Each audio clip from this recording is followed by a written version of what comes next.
అందరికీ నమస్కారం. జై శ్రీరామ్. ఓం నమ శివాయ. ఈ నెల 23వ తేదీ నుంచి అలాగే వచ్చే నెల శివరాత్రి వరకు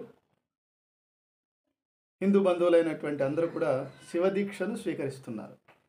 చాలా సంతోషకరమైనటువంటి విషయం.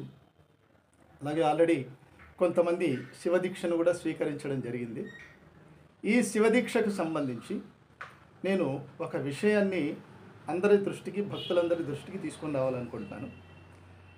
శివదీక్ష వేసుకునేటప్పుడు కానీ, అలాగే ఇరుముడి కట్టుకునేటప్పుడు కానీ ఏ భక్తుడు కూడా, ఏ మాలధారుడు కూడా దయచేసి దండలను ప్రోత్సహించకండి. అంటే మీరు చెండుపూల దండను, గులాబీ దండలో, తర్వాత మల్లెపూల దండలో ఇవి వేసుకుంటున్నారు.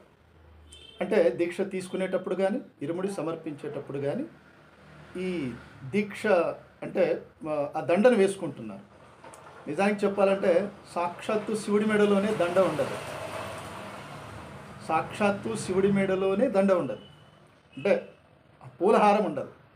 అలాంటిది ఈ శివదీక్ష తీసుకునేటువంటి వాళ్ళు మీరు దండలు వేసుకుంటున్నారు. దాని బదులుగా అంటే ఎవరైనా దీక్ష తీసుకునేటప్పుడు కానీ, లేకపోతే ఇరుముడి కట్టుకునేటప్పుడు కానీ ఎవరైనా దండ తీసుకుని వెళ్ళాలనుకునేటువంటి వాళ్ళు ఆ దండ బదులుగా ఆ దండ యొక్క ఖరీదు, ఆ దండ ఖరీదు ఎంత అవుతుంది? ఒక 100 రూపాయలు, 150 రూపాయలు ఎంతనో అనుకుందాం.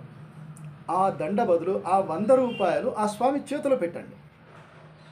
ఆ స్వామికి నీళ్లకు, టిఫిన్కు, లేకపోతే ఇంకో దేనికో ఒక దానికి ఖర్చుకు వస్తుంది. దారి ఖర్చులకి పాపం నడుచుకుంటూ వెళ్తారు స్వాములు. అలాగే ఎక్కడో దీక్ష శ్రీశైలంలోనూ ఎక్కడో విరమణ చేస్తారు. సో ఇప్పుడు 5 మంది దండలు వేశారు. ఒక స్వామి ఇరుముడి కట్టుకొని వెళ్తున్నాడు అంటే ఆయన కుటుంబ సభ్యులు, బంధువులు అందరూ వస్తారు. ఒక 5 మంది దండలు వేస్తే కూడా 5 రెంట్ల 1000 రూపాయలు. అదే 1000 రూపాయలు స్వామి చేతిలో పెడతారు. ఎంత ఖర్చు అతనికి, ఎంత ఖర్చు కలిసి వస్తుంది అతనికి. పోనీ ఈ స్వాముల వారు వీళ్ళంతా దండలు వేసుకొని ఆ దండలు అడవి మార్గం గుండానో, లేకపోతే ఎక్కడో ఆ చెట్ల దగ్గర అక్కడ ఇక్కడ ఇసిరేస్తూ ఉన్నారు. ఏం లాభం వాటి వల్ల? ఆలోచించండి ఒక్కసారి. దానివల్ల ఏం లాభం? అది ఎవరికి ఉపయోగపడింది? ఎవరికి ఉపయోగపడలేదు కదా. కాబట్టి ఆ దీక్ష తీసుకునేటప్పుడు కానీ దయచేసి, అలాగే ఇరుముడి కట్టుకునేటప్పుడు కానీ దండలను ప్రోత్సహించొద్దండి. ఆ దండ బదులుగా దానికి అయ్యేటువంటి ఖర్చుని స్వామి చేతిలో పెట్టి పుణ్యం సంపాదించుకోండి.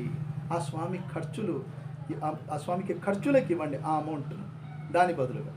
ఇది ఈ విషయాన్ని రాష్ట్ర వ్యాప్తంగా ఉండేటువంటి శివభక్తులందరూ కూడా పాటించవలసిందిగా నేను అందరికీ విజ్ఞప్తి చేస్తున్నాను. జై శ్రీరామ్. ఓం నమ శివాయ.